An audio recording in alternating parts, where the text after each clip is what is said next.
Assalamualaikum warahmatullahi wabarakatuh. Selamat pagi semua.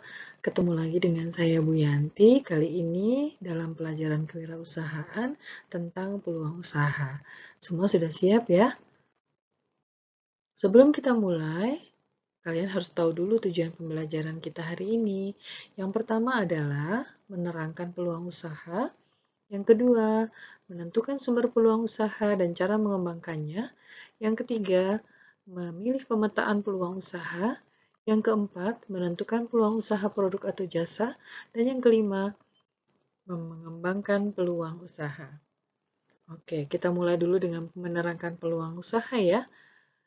Yuk kita mulai. Pengertian peluang usaha. Peluang adalah berasal dari kata opportunity yang berarti kesempatan yang terjadi dalam satu peristiwa. Jadi kesempatan itu tidak akan datang pada kesempatan lain, hanya selalu satu kali dalam satu peristiwa, sehingga tidak bisa terulang. Sedangkan usaha adalah berbagai daya upaya untuk mendapatkan apa yang diinginkan. Jadi, berdasarkan dari dua kata ini, pengertian dari peluang usaha adalah kesempatan yang dapat dimanfaatkan oleh seseorang untuk mendapatkan apa yang diinginkannya. Nah, sumber-sumber peluang usaha yang pertama adalah peluang internal. Berarti peluang tersebut muncul dari apa yang sudah ada di dalam diri kita sendiri. Sedangkan yang kedua adalah peluang eksternal, yaitu peluang yang terdapat dari luar dirinya sendiri. Kita bahas satu-satu ya. Yang pertama adalah peluang internal. Nah, mungkin kalau kalian melihat foto ini, sudah sangat tahu ya siapakah dia. Ya, betul, dia adalah Ibu Muriati Sudibyo. Dia memiliki hobi minum jamu pada awalnya, kemudian membuat jamu itu sendiri, dan akhirnya tertarik untuk membuat usaha jamu tradisional, yaitu bisnis Mustika Ratu. Kemudian peluang internal yang kedua bisa berasal dari keahlian. Kalau kalian melihat foto ini, mungkin pernah dengar Ferry Unardi, mungkin nggak dengar ya, tapi kalau mendengar Traveloka, mungkin kalian tahu bahwa Traveloka adalah aplikasi untuk melakukan pemesanan pada traveling atau akomodasi di seluruh dunia.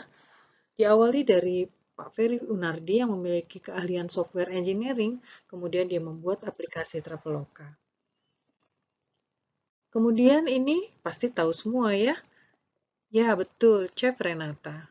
Dia memiliki latar belakang pendidikan dan pengetahuan tentang masakan kuliner dari Sekolah Le Cordon Bleu Culinary di Paris.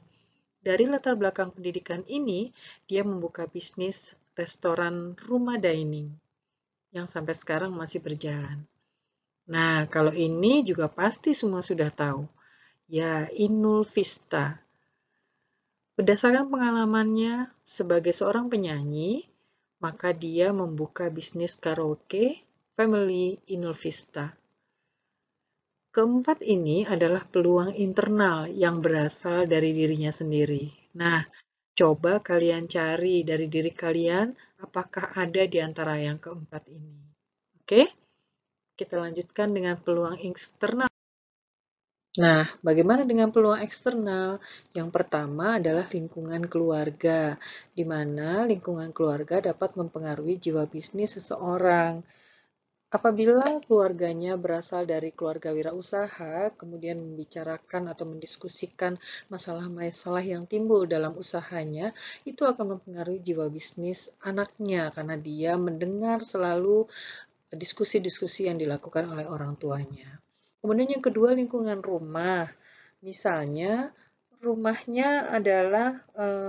rumahnya adalah pabrik, maka banyak peluang usaha yang dapat dibuat, misalnya membuka kos-kosan, membuka catering, membuka warung makanan siap saji, dan sebagainya. Kemudian yang ketiga, perubahan keadaan. Saat ini pandemi merubah ekonomi Indonesia dan dunia terutama. Sehingga banyak sekali orang berubah haluan membuat usaha-usaha baru yang berpengaruh akibat pandemi ini. Misalnya membuat bisnis jamu kesehatan, membuat hand sanitizer, dan sebagainya. Lalu, yang ketiga misalnya konsumen. Kalau kita sudah memiliki produk yang ada di pasaran, maka kita bisa meminta masukan-masukan dari konsumen untuk meningkatkan produk yang lebih berkualitas. Apakah mereka ada permintaan khusus, misalnya kemasannya lebih baik, atau wanginya dirubah, dan sebagainya. Kemudian gagasan orang lain, dari obrolan dengan teman, dengan pertemuan tanpa sengaja di jalan, itu dapat menjadikan peluang usaha. Maka sebaiknya kita menjadi pendengar yang baik sehingga kita bisa melihat peluang-peluang dari obrolan-obrolan dengan orang tanpa sengaja. Lalu informasi melalui media sosial, misalnya info tentang tren yang sedang ada di masyarakat, kebutuhan masyarakat yang ada sekarang ini, itu dapat menjadi peluang usaha.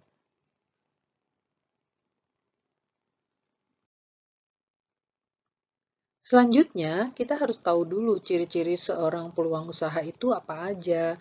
Yang pertama adalah harus orisinal, artinya ide dan gagasan yang harus dimunculkan benar-benar asli dari pewirausaha. Contohnya ini ya, seorang wirausaha dari Serang, dia membuat produk kucel, di mana kucel ini menjadi produk andalan di daerah Serang. Setiap orang yang datang ke sana, oleh-olehnya adalah kerupuk ini, ya. Kemudian yang kedua harus menjangkau ke depan. Menjangkau ke depan itu artinya harus dapat mengantisipasi apa yang akan terjadi di masa depan, sehingga produknya tidak akan terlupakan. Misalnya nih, cendol ya. Dulu kalau orang bikin cendol makan apa minum cendol itu kan cendol keliling dimakan langsung pakai gelas. Nah, supaya tetap dapat dinikmati di mana saja, maka dibuatlah kemasan yang dapat ditutup sehingga bisa dinikmati kapan saja dan di mana saja. Ini tentunya dapat menjangkau masa depan. Kemudian harus kreatif dan inovatif. Artinya apa? Harus berbeda dengan yang lainnya. Kalau sama, tentunya orang tidak akan memilih produk ini. Contohnya di sini ya, harus berbeda. Misalnya kreatif, kemudian inovatif. Kreatif itu membuat sesuatu yang baru, dan inovatif harus berbeda dengan yang baru itu, gitu ya.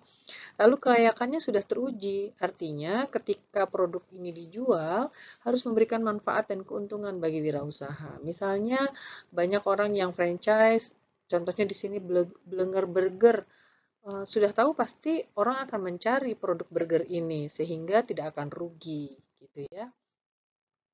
Nah, eh, mungkin kalian pernah dengar Bob Sadino ya, seorang pengusaha camp food factory, camp chick, camp farm, dan camp travel, di mana ketika memulai usaha, dia dimulai sangat dari bawah, dimulai dari nol. Dia memiliki quote seperti ini, jangan berprinsip bahwa harus ada uang untuk memulai usaha, tetapi harus ada usaha untuk menghasilkan uang. Sehingga modal kecil ditambah usaha besar pasti hasilnya akan memuaskan. Nah, mudah-mudahan pembelajaran peluang usaha hari ini dapat memberikan inspirasi bagi kalian untuk berwirausaha. Terima kasih. Nanti kita diskusi dan mengerjakan tugas ya. Wassalamualaikum warahmatullahi wabarakatuh. Selamat siang semuanya.